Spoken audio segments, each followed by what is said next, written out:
So as well as conveying that, it's good to think about... This meeting is being recorded. It's good to think about the organisation and what they're looking for. So the organisation is really looking to invest in you. So you want to be able to make it clear what value you will bring to the organisation and what you will add. Also, particularly for early career researchers, you're just starting out in your career, so you're not expected to have lots of skills and experience.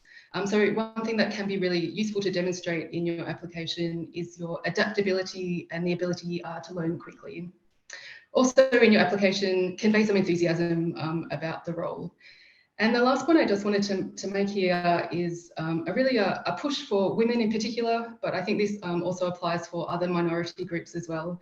So statistics show that women are less likely to apply for a job after viewing it. However, if they do apply, they have a really good chance of getting the job. So for the women out there, if you see a job that you're interested in and you have some of the skills and experience, not necessarily all of them, I'd really strongly encourage you to apply for the job. Okay, so starting with some general tips about CVs, particularly talking about formatting to begin with.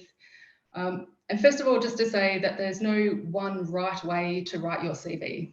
So I've seen lots of different CVs and they take different approaches and they can be just as effective as each other. The one rule though is to keep it clear and concise and easy to skim read. Your CV doesn't need to stand out visually. And I think sometimes people put perhaps too much effort into trying to make their CV look a bit different, and that actually can backfire and it can make it harder for people to read and find the information. So if anything, your CV should be more plain than fancy, I would say. And it is a good idea to tailor your CV for each job application. It does make it easier to assess your suitability and to demonstrate what a great fit you are for the role. So some do's are, do use headings, indents, dot points and lots of white space. Use 11 or 12 point font. And one thing that people don't do, but I think can be useful, is to highlight some of the important information that you don't want people to miss. So thinking about people skim reading your CV, if there's something in there in particular that you really don't want people to miss, you can underline that information. But I'd say if you do that, don't overdo it and be consistent with how you go about that. Don't do glitzy, don't do uncommon fonts, don't do small fonts, and avoid acronyms and jargon as well. And don't use big blocks of text. Okay, so moving on to the structure of the CV. Starting with a short and punchy profile can be good and can show how suitable you are for the role, but do make sure that what you say there is appropriate for the job that you're applying for. One good way to go about things is at the beginning of your CV, have a section that summarises your key strengths, as opposed to having a section later on that's around sort of skills. And I think this can be effective, particularly for early career researchers where you don't have a lot in your CV yet. You can kind of pad things out a bit by having sort of this punchy beginning section that's all about your key strengths that again are matching exactly what the job is all about. For professional experience, you should briefly include the key responsibilities of the role and briefly touch on major achievements and the impacts if you can. I think in terms of the structure and the order of the information in your CV, the general rule is to put the most relevant and compelling information first. And then for each section you have, the information should be in reverse chronological order. So the sections to include if you can, and you may not have information for all of these, and this is in no particular order. So education, work history, awards and honours, professional affiliations, professional activities, research grants, publications and teaching. For your publications, you should have separate sections for each of the different types. So one for papers, reports, conference abstracts, and also a section there for any published data collections you have. It's becoming much more common for people to formally publish their data. And so, for example, my CV has a new section now where I've got all of my published data collections. In terms of including in preparation articles, I think you can do that, but don't overdo it. So having a couple of papers there that you are actually working on, I think is fine. And to demonstrate that those papers, you are actually working on them and they should be considered, you can add an expected date of submission. I think the one part of the CV that's hard for early career researchers is the professional activities section. So some people won't have this because you just haven't had those opportunities yet. But if you have done things like being on a committee, if you've organised events, say seminars or team meetings, if you've visited institutions or reviewed papers, there are the type of things that you can include in that section. So moving on now to the selection criteria. So selection criteria summarise the key skills, abilities and experience required for the position. They let you know exactly how you're going to be assessed and what the selection panel are looking for. The way that you get shortlisted is by convincing the people on the selection panel that you have the capabilities required to perform the role. And those selection criteria are also used in the interviews as well. So from your perspective, writing a statement of claims against the selection criteria is time consuming. It does take time, particularly to do this well, but it's a very important part of your written application and is typically given more weight than your CV. One of the selection criteria will also be around social justice and a commitment to diversity and inclusion. And you should treat that one very seriously, just like you will all the others, and address it in the same way that you will address the other selection criteria, which I'm going to talk about on my last slide here. So to address the selection criteria, use all of the word limit to write a full statement against each criterion. Don't use general statements without any evidence to back them up, or you won't score very highly. What you need to do is provide evidence that demonstrates you have the required abilities. And the best way to do that is to give 2 to 3 examples from your work experience and history for each criterion that demonstrates that you have those abilities. And those statements should be narrative, don't use dot points. And a good way to frame your statements, particularly when you don't have a lot of experience doing those, is to structure it in this way where you talk about what the problem was, how you solved it, what skills and methods did you use, what the result was, and importantly, touch on the impact of that. So you do need to sell yourself and sell your strengths. That's what it's all about, but don't exaggerate. And one thing that I find is a common mistake is when you're talking about an achievement that was a team achievement. It's fine to do that, but make sure you specify what your contribution to that team achievement was. And the last thing I just wanted to mention here is what to do if you don't have the required skills and experience to meet a particular criterion. So my advice here is be upfront. Don't try to bluff your way through it because the selection panel will see straight through that and see that you don't meet this criterion. Instead, a better approach is to pick out your most relevant abilities, give some examples, just like before, as to demonstrating why you have those abilities, and then articulate why you think those skills are transferable to this role. You can also touch on your adaptability and picking up new things quickly. But again, you need to demonstrate that you have that adaptability. Don't just say that I am adaptable. And if you approach it in that way, you actually have a chance of picking up some points for that particular criterion. And I will leave it there. Thanks, Peter.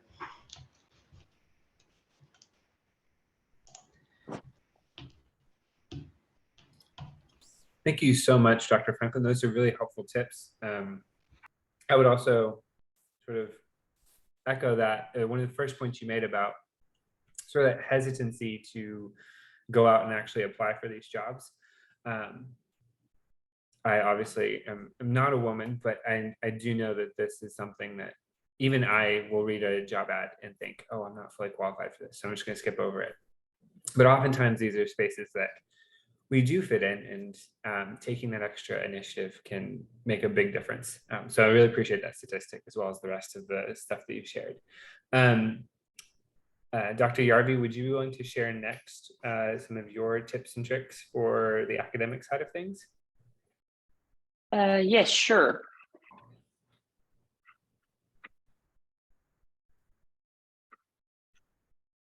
You hopefully are able to see my as long as I get it to full screen still.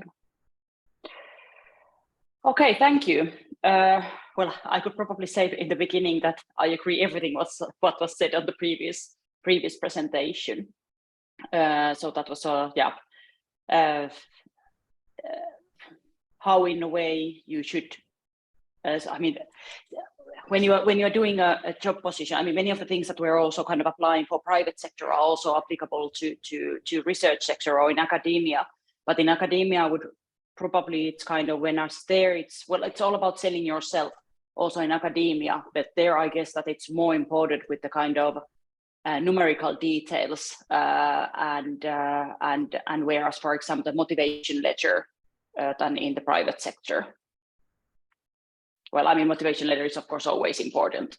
So, but if we are talking about the academic application, so it typically forms of 3 documents. So the CV, which you have the technical details, and I would personally, when I'm reading job applications, this is for me the most important document.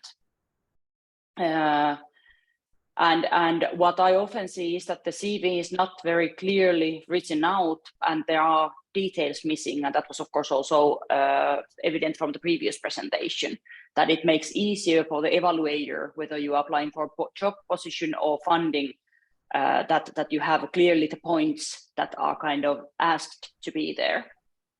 Motivation letter also important, that will tell how motivated you are to apply the position.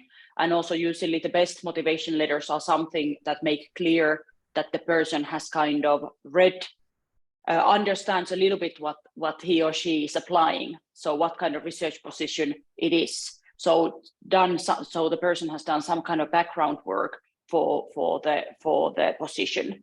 Usually, for example, those applications which have checked that what kind of research group it is that you are applying usually makes a good impression, because that means that if you somehow mention that the work that has been done in your group, that kind of makes a very good impression that, okay, the person has really figured out and really wants the position that the person is applying. And of course, that's also important, that how does your past match for the position? And as in previous section, of course, that's in a way the selling part, that how do you, even if you don't have all the qualifications, or you feel that you don't have all the qualifications, you can still in a way sell yourself in a way that the person who is reading the motivation letter is kind of convinced that you can still do this work, even if you don't have all the skills that is kind of asked for the position. Then, of course, in many cases, there's also a request for research plan.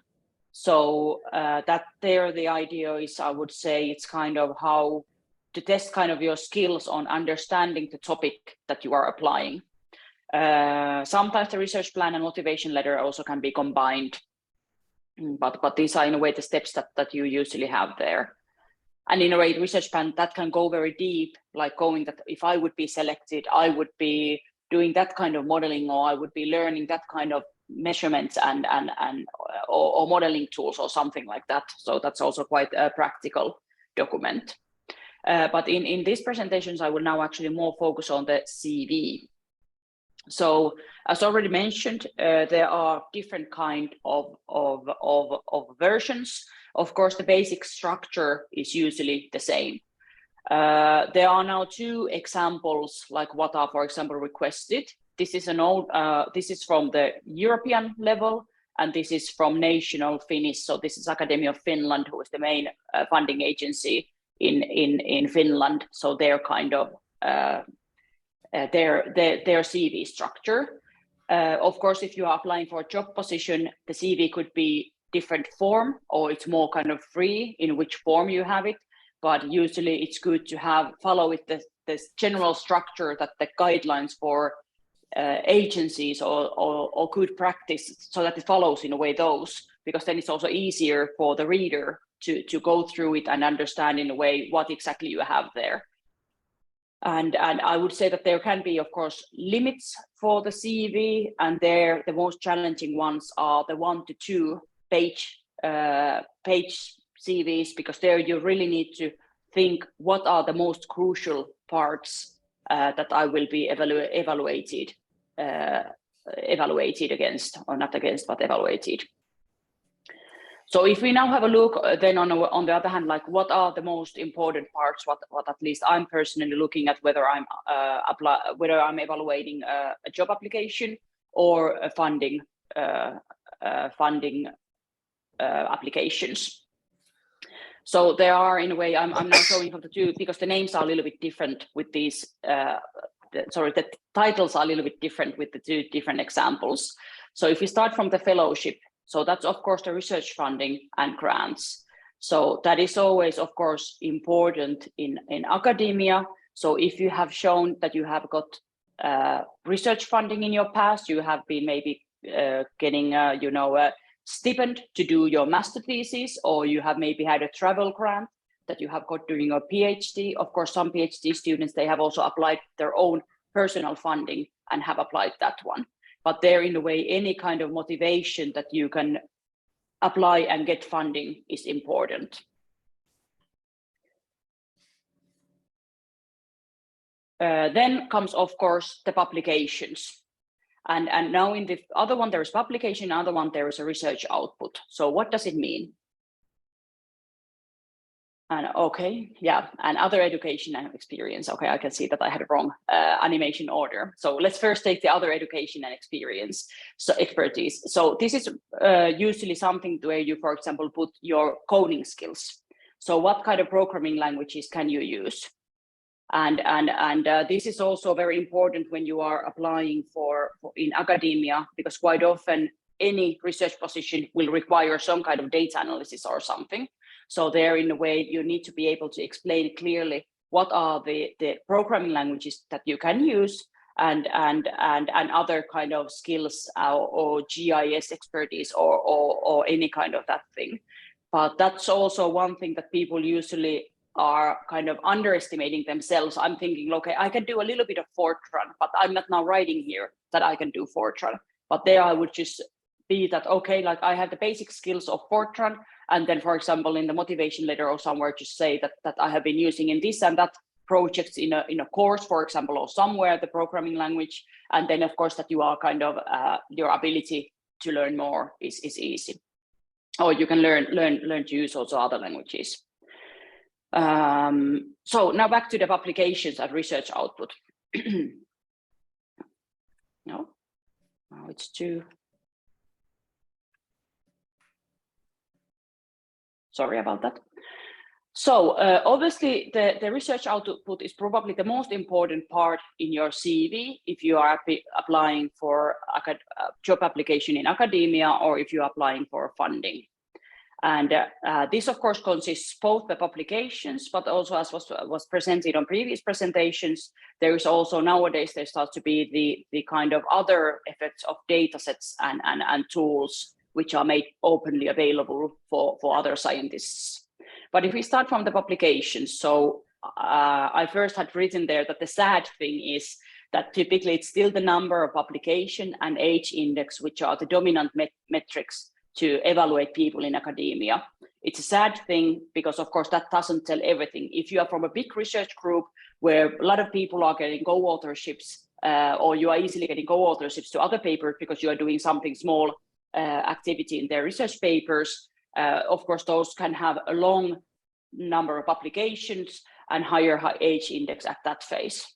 But of course if you are kind of well, I wouldn't say that skilled evaluator, but on the other hand it's not only those ones, but if you are really but what also are looked in the publication or number of publications is that the kind of independent publications from your PhD or postdoc supervisors. So that's important so that you can show that what you are publishing, it's not just something that your supervisor is saying that, hey, this is what you have to do. Also, it is important that even it could be that you have a small number of publications and you don't have that high age index. But then on the other hand, it could be that you have several first author papers or you are corresponding author, you are a second author paper. And of course, in a way, the number of publication also depends on your discipline. But sometimes you are, of course, you are in a way competing against not just your own discipline, but disciplines which are close to you. So in that sense, it's of course also important. And then in the other section, I have the long-term impact of field of science. Of course, publications are the long-term impact also. But here I'm mainly meaning that the data sets that you have created and published, for example, through Zenodo or some other archive, where the data sets get the proper DOI. Or then if you have been developing some component to a model or some module to a model or something like that, that's also something which is really, usable, that this will have a long-term impact, that it's a module in war, for example, that this is something that are preached by global community,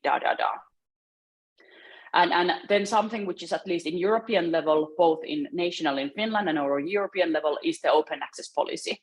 So practically all the data, all the papers should be made openly available so that they are not behind of any payment. So that's also something that especially funding agencies are looking at. That if you have just been publishing in journals which require for you to pay, that can be a negative thing against you. Okay, there was a repetition now.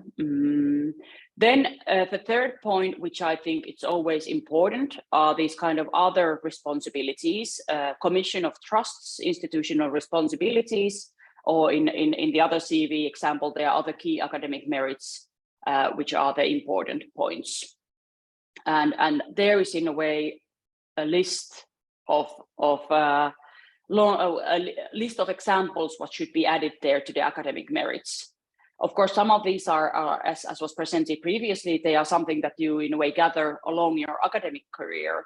But I was, for example, when I was younger, when I was a PhD student, I was said by my supervisor that you should in a way have this list and have a look that always when you have a possibility to tick one of the boxes or get a new tick to the boxes of any of these things on the list, you should really aim for it. So if there was a possibility that, hey, you could be participating to organization of a conference. Okay, I didn't yet have that point, so let me now contribute or be on the panel of organizing a conference. There are more which are for more senior researchers. So of course, acting as a pre-examiner or opponent, expert evaluator.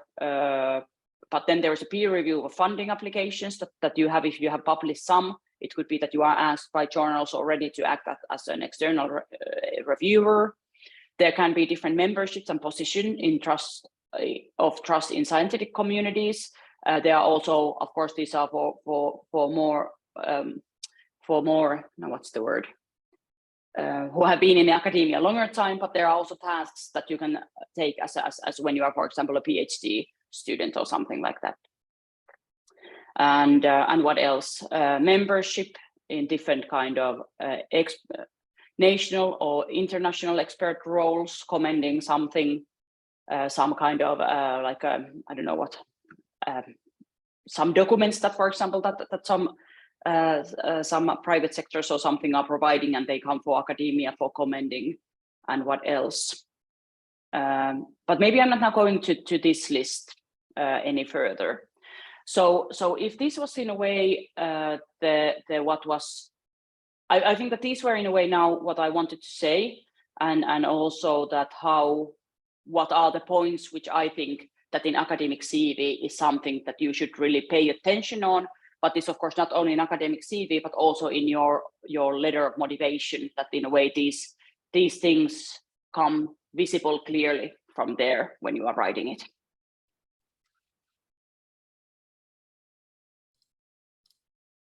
Great. Thank you so much, Leena, for those helpful tips. Yeah, it's really interesting to see some of the things that are starting to shift and change in the academic spaces, particularly the EU looking for those publications being open access. The US is beginning to move in that direction as of earlier this week or this past week. And so there's a lot of things that are changing and shaping in those places. So I appreciate you going through that list for us. Dr. Roth, would you mind then sort of rounding out our general presentation space and then walking through some of your thoughts, and then we'll open it up for some more questions from both the audience as well as some questions that I have that I've set aside for today as well. Okay, yes, thank you, Peter, and thank you to the organizing committee to give me the chance to talk in this panel. Just want to check, can you see my slides? Slides are up. Okay, great, thanks. So in my presentation, I will focus on the CVs in academia for early career researchers. I didn't know I would also have to cover the one for the for consultations, because I don't consider myself much of being a consultant, but if there are some questions maybe in the chat session afterwards, we can cover some of these aspects as well. But my presentation here is primarily based on how we evaluate CVs in an academic context. And this is basically, or my thoughts are primarily based on my own experience evaluating a lot of postdoc applications and CVs for assistant prof hires, as we would come across quite often in a department. And my experience is not just for climatology or physical geography, it spans the entire spectrum of what you would get in a geography department, because I'm situated in a geography department. But some of the things are constant across any subdiscipline. So I'm also distinguishing between very early career researchers and early career researchers, because I think there's an important distinction between the two as well in the way how you want to present yourself. And so I'll have a couple of slides on those, and then I'll finish off with 2 slides on what I think are the important components in a CV. And I should just add here, I'm also in agreement with whatever has been said up to now. And there's, of course, naturally a lot of overlap between what I'm saying and what the previous speakers have said. Also, there are a lot of useful resources on the internet as well, which an interested person can rely on. I just quote 2 resources. I think you will get the slides after this, so you can actually go and click on these links. So one is from Elsevier, the publisher, How to Write an Academic CV. It's a website. And the other link, which I found helpful, is a PDF, which can be downloaded from the Imperial College, also talking about what's important in an academic CV. So, okay, I'm initially just looking at very early career researchers. So these would be finishing PhD students looking for their first position, maybe a postdoc most of the time. In some cases, looking for an assistant professor or lecturer position. But I think nowadays, most will go from a PhD to a postdoc first before then applying for a lecture position. In my experience, I've not come across a lot of CVs where those, well, finishing PhD students were looking for or trying to jump right into an assistant professor or lecturer position. So most would go via or would do a postdoc first, which I think is actually the better way to do. So what characterizes a very early career researcher? It's a person that has very limited contacts beyond his or her own department or research lab or the supervisor. That person also would have likely no publications yet, but may have some TA experience. So if you're going and applying for a postdoc position, then what can you actually say? What can you stress? Because your CV may look a little bit thin, but that's understood by the reviewing parties usually. But in terms of your contacts, it is possible to actually increase that network of contacts. So obviously we'll need to rely on the network provided by your supervisor. Then you will meet people at professional meetings, such as this one, in which case I would suggest you actively approach them. You tell them about your research, you're making your name known to them. It also helps if you participate in student activities, at events, at conferences, or in professional organizations, such as this one here, the IAUC. And you may also want to participate in social media, and you may want to tweet about your activities and your research and your current projects. I'm a little bit torn on this one here. I don't know. If I look at my young colleagues here, they all do this quite successfully in some cases. On the other hand, it also adds to the noise in the social media universe. But I think social media, it's a good way to get your story out. So of course, you may not have any publications yet. Let me just, okay, here it is. But you probably have work in progress. So when you come to writing up your CV, then you obviously have to highlight that work in progress. And similar with TA experience, it's important to have, and if you have it, then don't be shy to mention that as well, because that may be looked upon favorably by a reviewing party. So coming to the more traditional early career researcher, somebody who has finished their PhD, is probably doing a postdoc and now is looking for an assistant professor or lecture position. Now, of course, the network of contacts will be larger. It will go beyond your grad school environment. It will go beyond the network of your supervisor. You will probably have new contacts from your postdoc environment you're working in, which hopefully is in a different research institution from that where you did your graduate studies.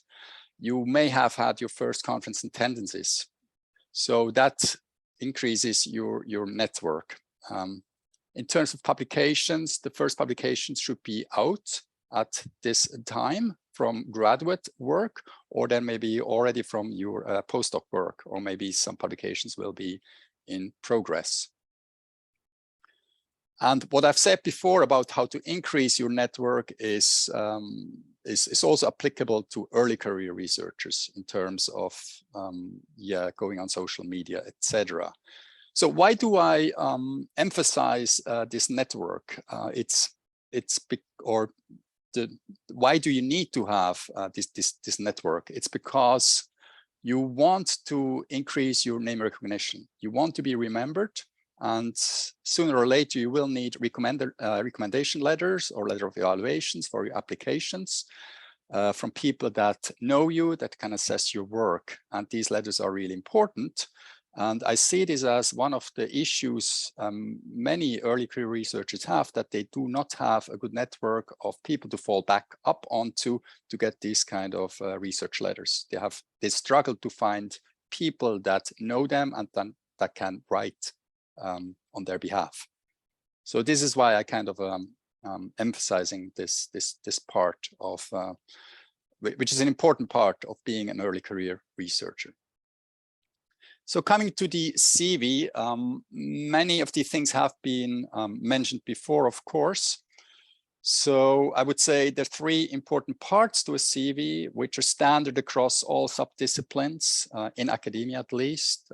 You need a cover letter. You need to list your education and work history, and then you need to list your accomplishments. So in your cover letter, you briefly describe who you are, your experience, your research expertise, your main achievements and contributions up to this point, and you may perhaps highlight what sets you apart from others. You may also want to mention how you can contribute to your work environment you're applying for. So this could be a university department or a research lab. So contributions in terms of research, also teaching, what courses you could possibly teach into, collaborations with colleagues in your new environment. So you have to actually go into the website and see who is already working there. And then it really helps to show that you actually have done your homework, that you have looked at that new work environment you're applying for, that you're familiar with the research and the people there, and then you may want to highlight potential collaborations with those who are already in that work environment. And you also highlight maybe your service contributions you can do to that department. Service usually doesn't figure very high in these CVs, in those application dossiers, but because it is understood that the applicant may not have a long service history, but if you have something, just mention it and it may actually help tip the balance in your favor. Of course, you have the education work history, which is a simple list of where you got your PhD from, or you're starting from your BSc degree usually, up to your current position. So in the list of accomplishments, then of course, what is really important, as Leena already mentioned this, is the publications. And here I would probably organize them in those that have been published, those that have been accepted, those that have been submitted, and those that are in preparation.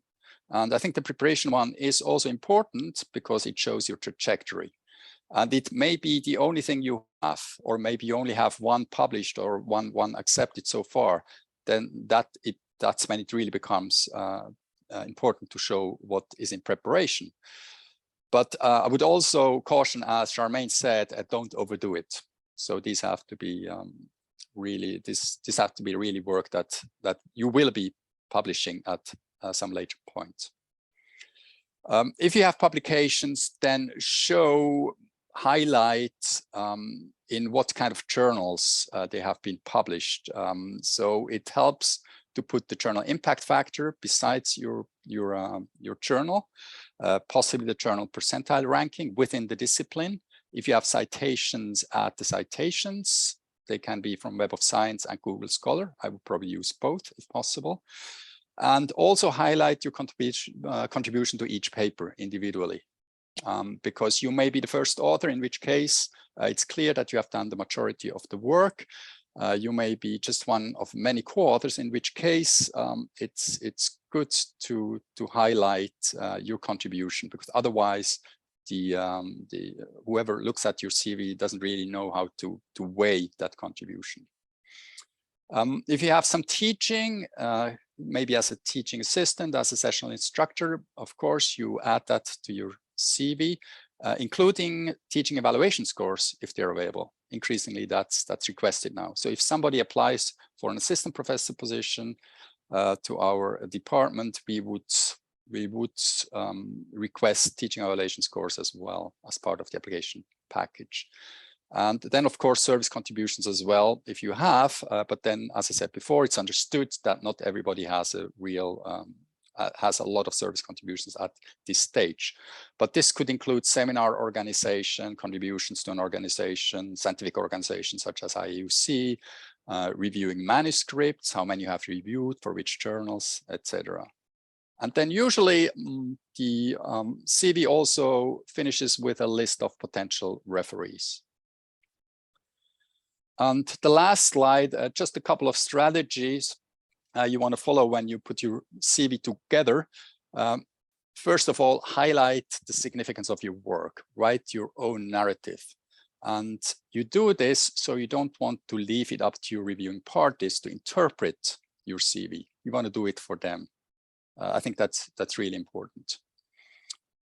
Depending at what stage of your career you are, you may want to benchmark yourself against peers. So of course, this does not apply for very early career researchers, maybe not even early career researchers, but at some point this will become important, that you have to compare your record in terms of number of publications, citations, etc., against peers, colleagues at the similar level in their stage in their career. In the absence of a thick portfolio, universities may hire based on promise or in a hot field. So look out for that as well, in which case a research trajectory or your research objectives become very important. And maybe one recommendation, personal stuff, goals in life, your motivation, your dreams are not needed in an academic CV and probably be better left out. And the last point here is, very often, if you look at job applications, they actually give you instructions what they want in what they want to see in the application. So I'm just quoting here from one of our recent advertisements for a NUS assistant professor position in regional climate change. So where we actually spell out what we want to see. So just read this out for you. Interested candidates should submit an application comprising of a letter of interest with details of research credentials and plans for the next 3 to 5 years, the discussion of the significance of the best published works, at most 5 if you already have, and the citation index analysis based on Web of Science or Google Scholar. We prefer Web of Science here because Google Scholar is more for human social geography. For scientific disciplines, I think Web of Science is still the preferred one. So in this particular case, we also requested a full curriculum vitae, and we give a page limit, 10 pages max. It can be less as well for an early career researchers. So if they say 10 pages max, don't feel that you actually have to submit 10 pages, because reviewing parties don't want to read through very, very long CVs. So we also want to see evidence of teaching experience, including feedback if available, and then the names and contacts details of 4 referees. So if there are instructions like this, you follow them very closely, or as closely as you can. Okay, I guess I'll stop here and I'll stop screen sharing as well. Thank you.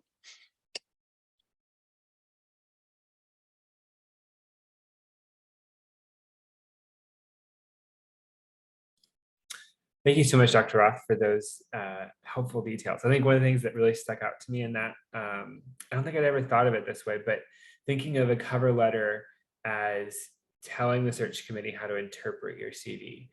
I often think of them as being paired together, but I don't necessarily think that I've thought about it as sort of you taking control and being in the driver's seat of how to interpret your CV. So I think that's a really helpful way of thinking through that. Yeah, so if you guys have any questions for the panelists, feel free to drop them into the chat. I'll go ahead and get started with a couple of questions that we've gotten so far. First one is coming from Shreya Banerjee, and she asked, from each of your perspectives, is it recommended to provide all of the index details in the publication section of a CV? So not just your H index, but the impact factor, the number of citations, or does it make more sense to put all of that in a separate section in the cover letter? So I will, Dr. Roth, you're pulled up currently in front of me, so I'll let you answer that one first, and then we'll go back down the line. Okay, I'm just reading through the question here. I would probably, let me see.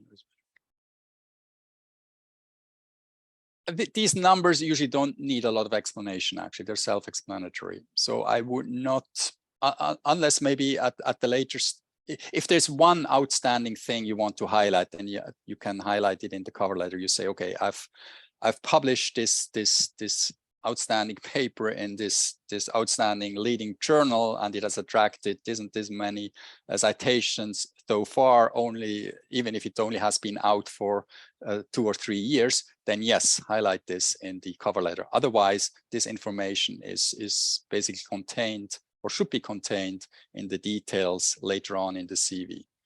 So I would go easy on this. Just if it's something really special and outstanding, yes, highlight this in the cover letter. This is also part of what I said before. You want to steer the conversation. You want to provide the narrative. Great, thank you so much. Leena, do you have any thoughts on this? I would be saying exactly the same thing as Matthias said. Okay.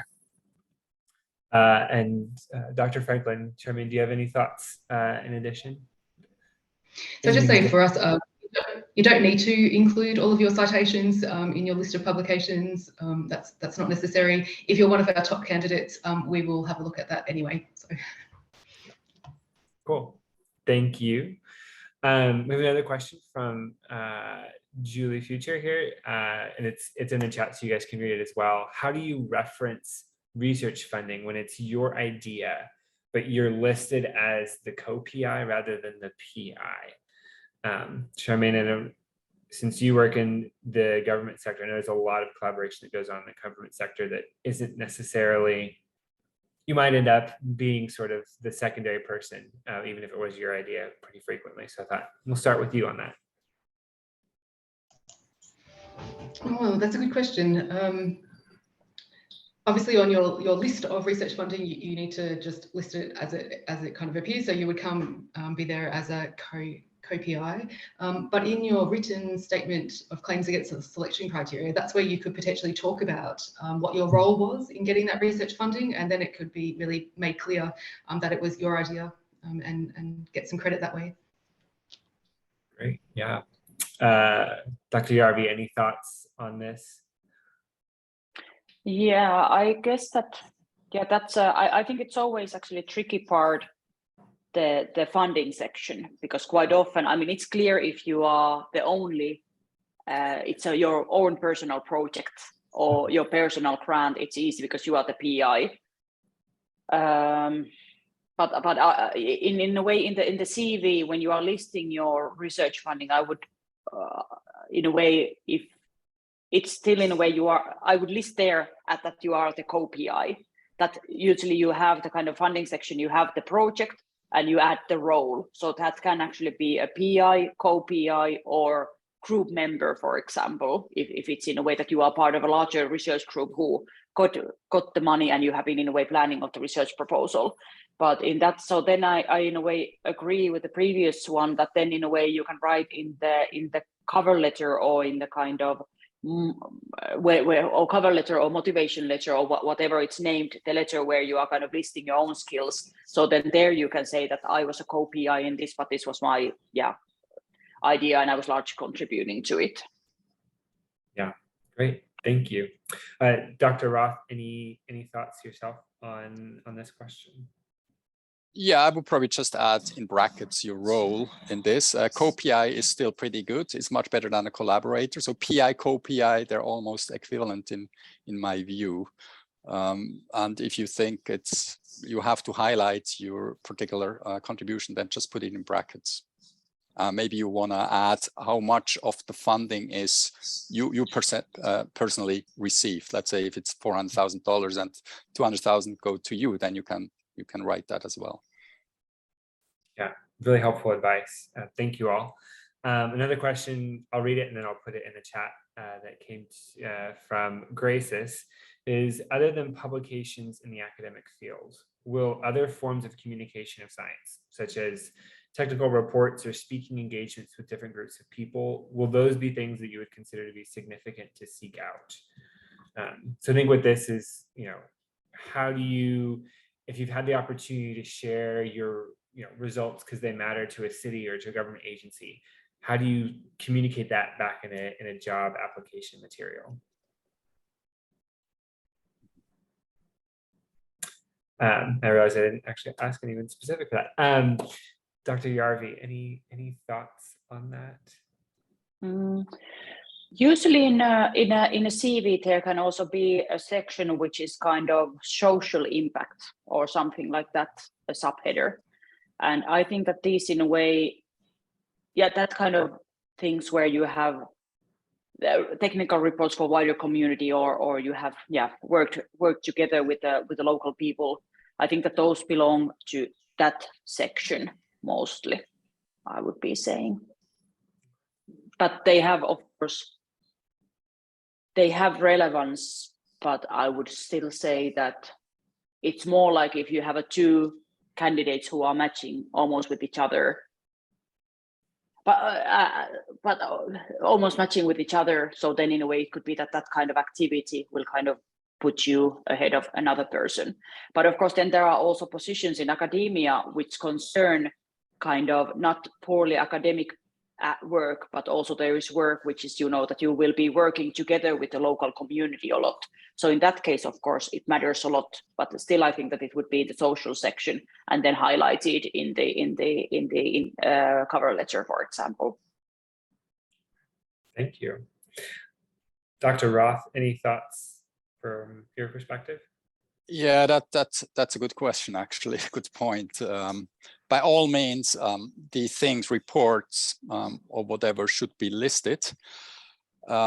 There's a little bit of a discussion going on as well right now. To what extent work be rewarded that's socially relevant, policy relevant, as opposed to pure academic publications? But if it comes down to it, but it depends a little bit on the job. But for a pure academic job, I think it's of secondary relevance, I have to say, at this stage. However, they are looking for somebody who is doing socially relevant research or policy relevant research, in which case, of course, you will highlight this also in the narrative. But otherwise, unfortunately, to some extent, I have to say, it's probably, you just have to relegate it to a list later down in your CV below the academic publications. Yeah, thank you for that, Dr. Roth. Dr. Franklin, any thoughts from the government perspective? You guys write lots of technical reports, so. Yeah, so people often will include as part of their publications, they'll have technical reports in that, and sometimes it's only internal, depending on who you're working with. One of the selection criteria will also be around communication skills, and it's important to demonstrate in that you're able to communicate with your peers at that high level, but you're also able to communicate with other people throughout both the organisation you're working with and outside of the organisation. And so if you do have speaking engagements, whether they be media engagements or presenting technical information to a non-technical audience, there's some good things to put to strengthen your case under that communication skills part. Brilliant. Thank you so much. Another question coming from Zahra. So we have, how much work experience is considered for an academic position, such as a PhD or a postdoc position? Does it matter how much experience it is, or should we just focus on the research experience? Would mentioning non-research, non-academic experiences be worth it, or is it negative or positive in regard to mentioning those? And Dr. Franklin, any thoughts from your end on that? So thinking of the non-academic types of work someone might have as they are going into their PhD or as they're doing their PhD, how would you put those in your CV? Yeah, I think for someone who doesn't have a lot of work experience, you can include those other types of work experience, because at least it does demonstrate that you understand what it means to have a job, to be responsible and to be committed to an employer. So I think if you don't have other work experience, I do think it is probably useful to have those things on there, but don't focus on them too much. Cool. Yeah. Dr. Järvi, any thoughts on that? Yeah, well, I would be saying that if you're applying for a postdoc position, then I wouldn't actually list these non-academic jobs there, even if there would be only one work, which is a PhD, but because the PhD is kind of the thing which is qualifying you for the postdoc. But if you are applying for a PhD position, then I would actually also add, if you have been, selling in a grocery store or whatever type of things there, because as I said previously, that just shows that you are kind of, how do you say, that you are skillful on doing work and getting job positions. Yeah. Okay. Dr. Roth, any thoughts? Well, I totally agree with the previous two speakers. And for a research position, postdoc position, research experience, whatever that might be, I have a little bit problem to understand what this could be. Or some other work experience is not really important. It's the research that's important. I mean, the academic research. Yeah. Thank you for that. I will add just my own personal 2 cents in this space, in that at the very bottom of my CV, I have listed a couple of positions that I had before I went into my PhD, but those were positions where I was doing science communication. And so I used that as a way to sort of reinforce some of the things that Grace was asking about, of I have experience in these science communication spaces. So yeah, it's not necessarily highlighting my research experience, but more another way of showcasing skill sets. But that also just varies based on everybody's experience and what they've done. We only have a couple more minutes left, but I wanted to ask one question that might be a bit more geared toward the US situation, but I noticed that Dr. Franklin mentioned this. Increasingly today, we're seeing encouragement from employers to put in some sort of statement around diversity and inclusion. It might be diversity, equity, inclusion, or justice, diversity, equity, and inclusion. What are your thoughts on sort of how someone might go about framing any sort of DEI statement for a job application? We'll start with Dr. Franklin, because you mentioned it in your slides, just to sort of get the ball rolling in that regard. Yeah, so I think it's important to demonstrate that you understand what that means, first of all, but that's not enough. You also have to demonstrate that you are actively trying to promote an inclusive workplace. So listing things that you're doing to try to change things and to improve things and to demonstrate that you are committed to doing things and you'll make a positive change is really what you want to be trying to write there. Great. Yeah, that's really helpful. Yeah, I think oftentimes you think, oh, I know what it is. Let me just write that in a summary statement.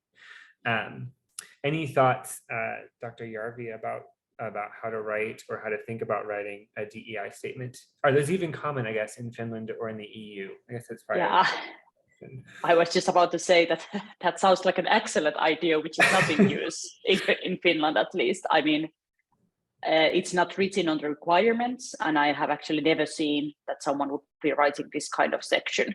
But I think that would be highly important, and I see that it probably could be coming in the future. In funding applications, you usually have a section somewhere, but that's usually the research plan. So if you have a 10-page research plan, there could be a section of equal, like advancing equality or something like that. So there, of course, you have a text. But if you're applying for a job position, it's not in the requirements, but it would be good to have actually. Yeah. And Dr. Roth, any perspectives from Singapore in this regard? I'm afraid not. I have no experience with this. It's not something that's being required here. I don't see this coming anytime soon either. Neither here, maybe not in other parts of Asia as well. So yeah. I'm sorry, cannot contribute. But I think what Charmaine said sounds very, very reasonable if you have to write this. Yeah. Okay. Yeah, very helpful. I will say from the American perspective, not every university is expecting this for job applications for things like assistant professors, but it is increasingly more common in the US as well. So, well, we are just a little bit past the top of the hour. I don't see any further questions that have popped up. So I do want to take this time to thank the panelists for their time and their efforts in putting together these slides. We will try and collect all those things and then distribute them out to the attendees so that you guys have references for this later. I do also want to thank just a few people that have helped make all of this possible. We have conference organizers, Dr. Nazarin and Dr. Hart, as well as those that have been on the ECR session committee, including Dr. Nice, Dr. Banerjee, Henry Batolu, and Dr. Charlie Lam. And then there's also been some PhD and graduate student help that have been managing and scurrying around in the background, helping us get all the conference posters in place. So I just wanted to make just a brief acknowledgement of thanks for them as well. So thank you all for joining this session. Hopefully we'll see you guys in the poster conferences in those hallways, virtual hallways right after this. Thank you all. Thank you. And good luck everyone for your job applications. Yeah, thank you.